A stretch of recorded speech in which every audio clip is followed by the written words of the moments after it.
Hello and welcome to another episode of FinTech Focus TV with me, Toby. We are live here in New York City at the Fix America's Trading Conference, and it is great to be introduced to Gregg Drumma from Gamma 3. Greg, how are you? Thank you, Toby. Pleasure. Listen, we've just been introduced. I've heard a little bit about your background. Yep.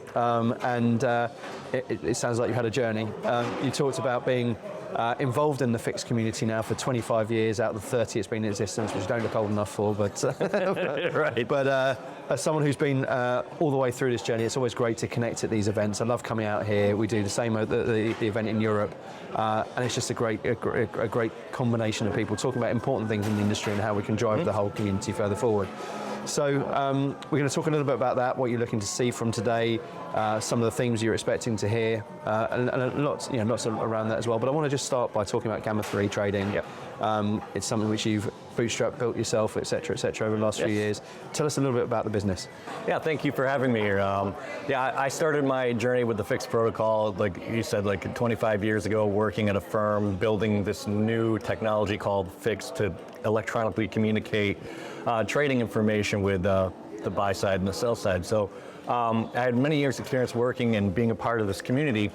So my perspective of seeing it grow from this idea back in the 90s of providing an open standard to a tremendous success through the 2000s, not just from the technical point of view of the Fix protocol, but also the community that's built around it for accepting it. Because in this industry, what we're looking to do is, first of all, it's hard enough to get two vendors to agree on a specification, let alone the entire financial industry working together.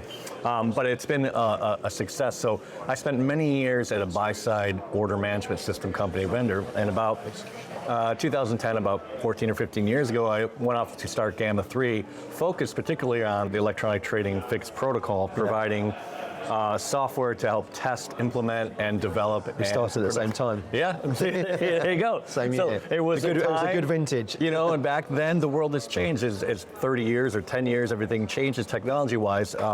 Back that time, SaaS, software as a service, was getting bigger, and I realized, hey, there's an opportunity here from a Fixed protocol point of view to offer testing and integration tools as a SaaS-based solution.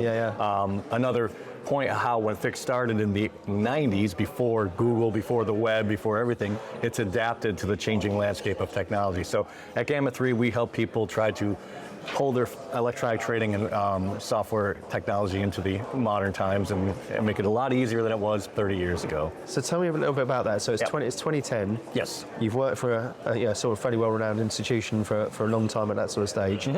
How was the journey to going it alone, and how's that? And talk to me about the growth of the business and how you got it. Extremely difficult. I know that feeling. So it was like a little bit of just.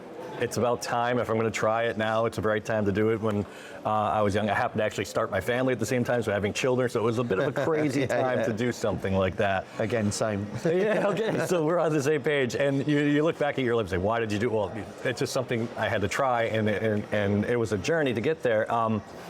And so I was used to working in the larger institutions and working with very large clients, and suddenly going back to my own budget on my own dollar and spending was a big challenge at the time, and still remains, but it took some time to get going. But having a community, knowing people in this industry, I started slowly building up and seeing what people needed, and plus coming from where I was, I kind of had a feeling I knew what people needed from a development point of view. So it's been great. So the first few years are rough, but now we're off and running and doing well. And what's it look like? So who are you working with? The sort of size, shape of company, all that sort of thing? One of the things that was interesting to me was when I started to talk about history of technology back in the 90s and 2000s, a lot of software development back then was large enterprise, monolithic, difficult to implement systems. Difficult because that's what it was at the time. And then in the 2000s, a lot of talking, I remember here at the Fix protocol talking about this new thing called the cloud, that transition. I'm old enough to kind of move to that. But what that was an opportunity I saw is that there's a shift here between in-house implementation of software to more cloud-based systems, and now moving forward and say, hey, the fixed protocol can adapt to this kind of communication and distributed cloud computing. So that's where we kind of moved into and providing that kind of fix as a service and connectivity. Yep. Yeah, fantastic. And so let's bring it back to here today. Sure. We've got a packed agenda today. It looks like they've done another great job at sort of, I guess, attacking it and looking at the things that matter in today's fixed community. What's some of the things that you're interested in hearing about? What's some of the things you're excited to do? What sort of panels are you going to be listening to today? Yeah, there's a couple. There's the technical track, and then there's the business track. And when I look at the business track, one of the things I have seen with our customers and people coming to me looking for offerings is in the digital asset, digital trading. So the crypto and the different types of asset classes, about how that can be adapted to the fixed protocol to make that a better, more adaptive standard. Absolutely, yeah. We're trying to encourage that because Fix has already solved a lot of the problems of communication, of logging, of traceability, and delivery of messaging, and it's just a global standard. To go back to kind of the early days, when I speak to younger people who are getting involved in Fix in the electronic trading world, they'll look at the Fix protocol. Another thing they're doing quite well, like engaging that next gen. They are. In fact, I just came from a great panel on women in Fix and trying to encourage women to get more involved into the community, which has been fantastic. And I see younger people coming in.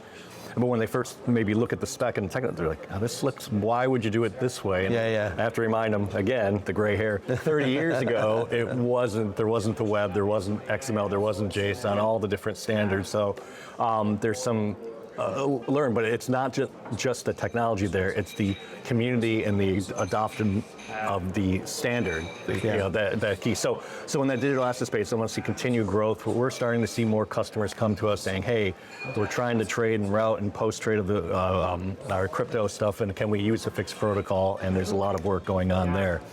And then on the technical side, there are things like Fix Orchestra, which allows people to communicate machine-readable fixed specifications back and forth. I won't go too technical into that, but there's some great growth there around how we can make this easier for us firms to integrate.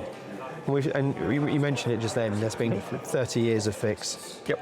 An incredible milestone for the organisation, and there's people here today who've been there since sort of meeting one effectively.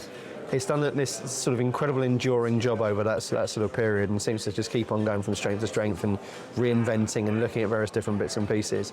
Tell me about your thoughts on that and why it continues to sort of do what it does in the industry. Yeah, and I think that I was just talking about digital assets and trading, but when it started out with Fix, it was heavily focused on the equity world, and the focus was there on equity, and there was some forethought, maybe wishes of other asset classes coming in, but I've witnessed that growth from basic equity trading into, can we do fixed income trade? What about currency trades? What about And the answer is, being an open spec community, people got together in those domains and adapted the spec, and we grew that spec to actually support all the asset classes. So seeing that growth, it wasn't just here's a spec from 30 years ago. It is a growing, continuing spec. So that is a great example of how this is adopted over 30 years into much more than it was originally designed for. Yeah, fantastic. Well, Greg, listen, it's been wonderful having you on the show. Thanks so much for sharing your wisdom with us. I hope you enjoy the rest of the day. It sounds like there's some really good stuff to be talking about, and lovely to have met you today. Thanks for coming on. Great. Thank you so much, everyone. Thank you, and thank you all very much for watching. We'll see you soon on the next episode of FinTech Focus TV. Thanks a lot.